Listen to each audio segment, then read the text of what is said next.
Good afternoon guys. So today ang task natin is magkakabit na tayo ng ating cement board. Ayan. Kakabit na natin dito. So samahan nyo ako guys. Kabit natin. Siya nga pala guys, gawa na yung ating lifter last time. Ginawa na natin. So ito yung tutulong sa atin sa pag-akyat ng cement board dun sa bubong. Or sa Kisame rather. Ayan. So, kakabit na natin dito guys dito sa stand para maiangat ang ating cement board.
Alright guys, so meron pala tayong technique para ang ating drill ay maggamit ng wasto doon sa ating cement board. Mabaon ng maigi ang ating rivet, blind rivet. So pakita ko sa inyo guys ha.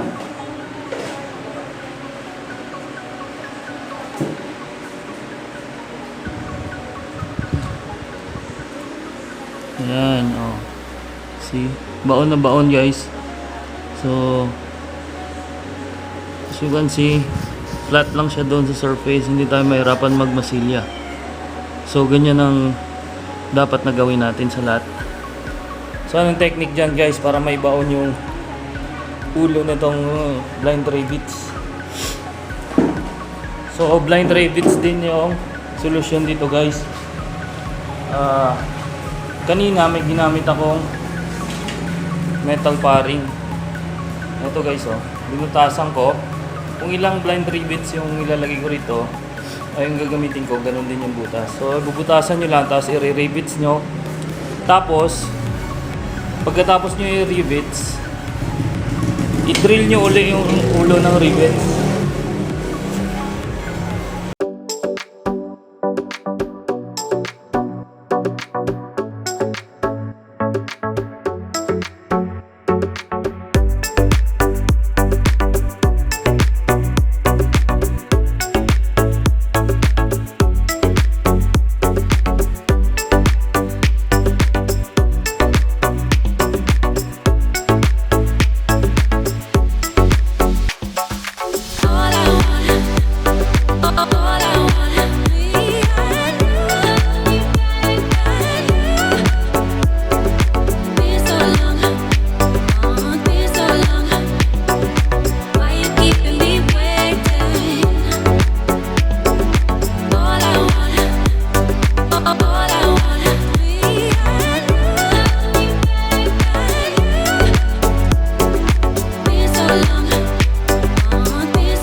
Padugtungan, so dalawang cement board.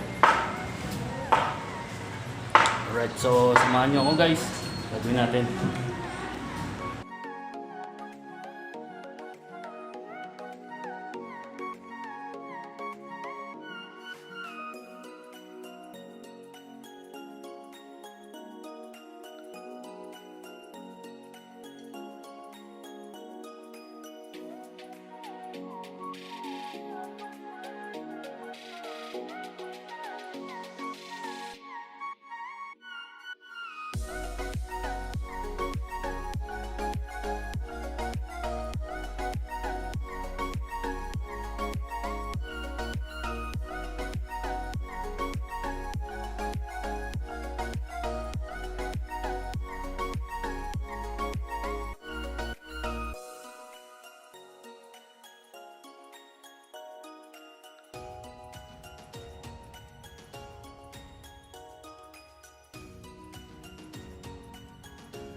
Alright guys, so update tayo sa last sheet na lang natin ng ating cement board.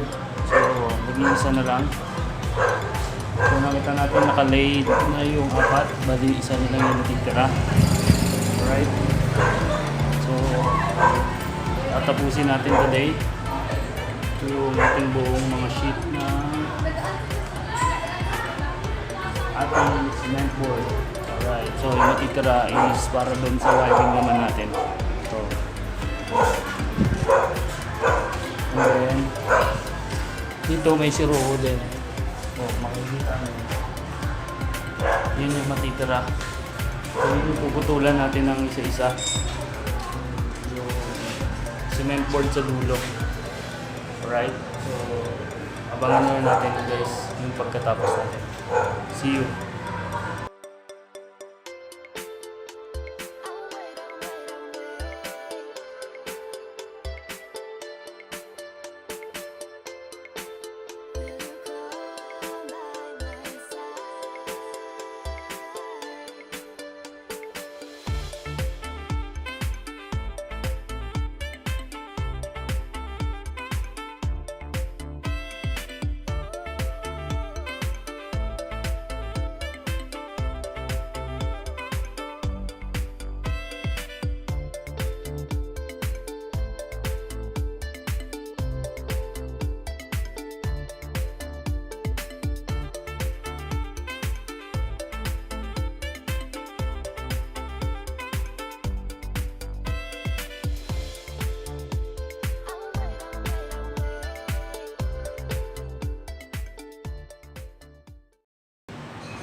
Alright guys, gusto ko nga pala magpasalamat sa inyo guys and patuloy kayong magsuporta sa ating channel.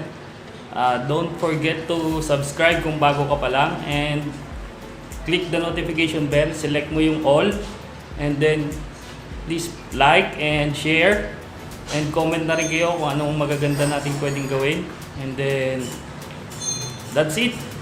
So kung may natutunan ka, don't forget to subscribe and click the notification bell para updated ka sa mga videos na gagawin pa natin katulad nito. So, you take care guys. Until the next video, God bless.